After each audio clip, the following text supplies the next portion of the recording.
संत महिमा कबीर सत्य अमृतवाणी से दोहे अर्थ सहित। सुख देवे दुख को हरे, दूर करे अपराध।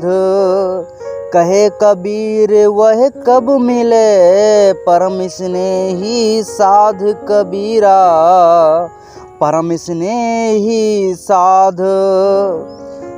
सुख देते हैं, दुखों का हरण कर लेते हैं एवं पाप को दूर कर देते हैं।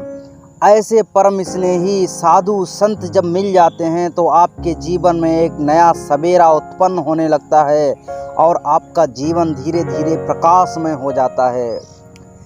कहे आकाश को फेर है, कहे धरती को तोल।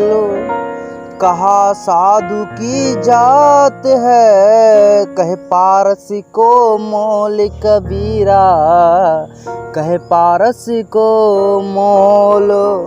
आकाश की सीमा कहाँ है, पृथ्वी को तौल कहाँ है, साधु की जाति कहाँ है और पारस पत्थर का मूल्य कहाँ है।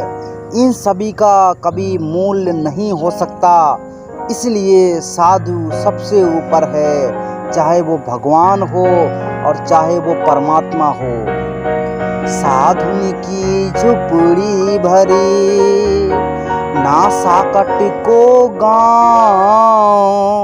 चंदन की कुटकी भली, ना बबूल बन राव कबीरा, ना बबूल बन राव। संतों की झोपड़ी अच्छी है परंतु साकट का ग्राम नहीं अच्छा। चंदन का टुकड़ा अच्छा है परंतु बबूल का जंगल नहीं अच्छा।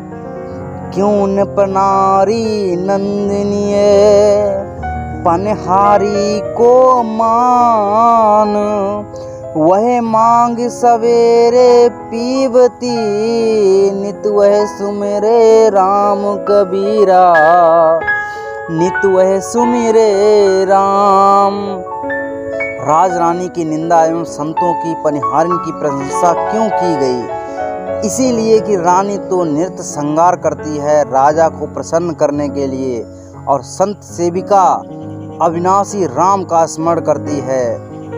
वो केवल और केवल उस परमात्मा को प्रसन्न करने के लिए यत्न करती है। साधु सिद्ध बहु अंतरा, साधु मता प्रचंड।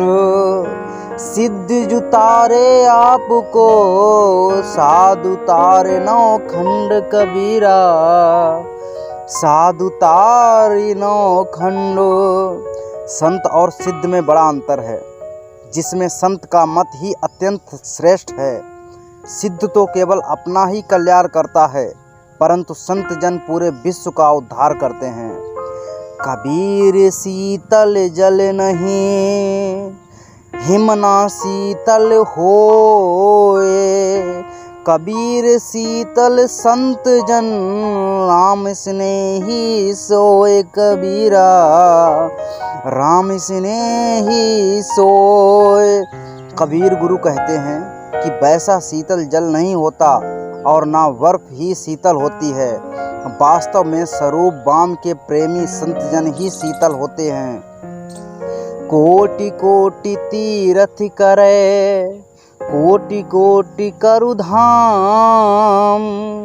जब लग साधु न सेवई, तब लग काचा काम कबीरा, कब लग काचा काम।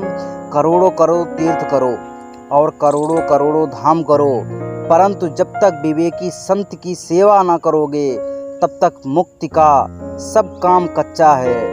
वेद थके ब्रह्म थके, थाके शेष महेश।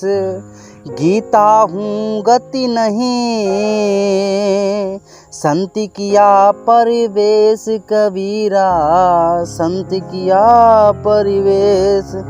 विवेकी संत ऐसी उच्च स्थिति में प्रवेश कर जाते हैं जिसको व्यक्त करने में वेद ब्रह्मा शेष महेश सब थक गए और गीता भी बता नहीं पाई। साधु जन सब में रमे, दुख न काहू दे। अपने मत गाड़ा रहे, साधुन का मत ये ही कबीरा, साधुन का मत ये ही। उत्तम मध्यम सभी लोगों में संत जन विचरण करते हैं, परंतु किसी भी प्रकार को दुख नहीं देते। अपने सिद्धांत में वे दृढ़ रहते हैं, यही संतों का मत होता है। उनके लिए कोई जाति वाति, कोई छोटा बड़ा, अमीर गरीब नहीं होता। उनके लिए सारे लोग सभी सब बराबर हैं। साधु कहावन कठिन है, ज्यों खाड़े की धार, डगमगाए तो गिर पड़े, निश्चल उतरे पार कबीरा, निश्चल उतरे पार। संत कहलाना कठिन है, जैसे तलवार की धार पर चलना। जो आचरण से डगमगाएगा वह अवश्य संत पद से गिर जाएगा, जो निश्चल होगा वही पार होगा। इसलिए संत मत बहुत ही कठिन है, मगर अगर आपने थोड़ा थोड़ा भी इसे मानते हुए गृहस्थ आश्रम में चले तो आपका जीवन जरूर पार हो जाएगा, आप भव पार जरूर हो जाएंगे। साधु चाल जू चालई, साधु की चाल, बिन साधन को सुधि नहीं, साधु कहाँ वे होए कबीरा, साधु कहाँ बे होए। सुंदर आचरण करे वह साधु कहला सकता है। बिना मन इंद्रियों के साधे तो अपने आप का ध्यान ही नहीं रहता, फिर वह साधु कहाँ से हो गया। इसलिए अपने जीवन को जिसने अपने मन को मार लिया, जिसने अपनी इंद्रियों को काबू कर लिया, काम क्रोध लोभ मोह अहंकार पे काबू कर लिया और थोड़ा थोड़ा करते करते आगे बढ़ गया, वह साधु कहलाएगा और जीवन को अपने संपन्न भी करेगा, अपने जीवन का लक्ष्य भी पाएगा जिसलिए उसने जीवन में जन्म लिया। उसने खाने पीने बच्चा पैदा करने कमाने इसके लिए नहीं, क्योंकि सब छूट जाएगा। केवल भगवान का भजन और भगवान में रत रहना ही आपके लिए जीवन को इसीलिए मिला था ताकि आप 84 में ना पड़ें। तो ऐसे ही और भी वीडियोस देखने के लिए और कबीर साहब के दोहे अर्थ सहित जानने के लिए हमारे चैनल को सब्सक्राइब करें, लाइक करें, शेयर करें और हमारे साथ हमेशा जुड़े रहें। धन्यवाद।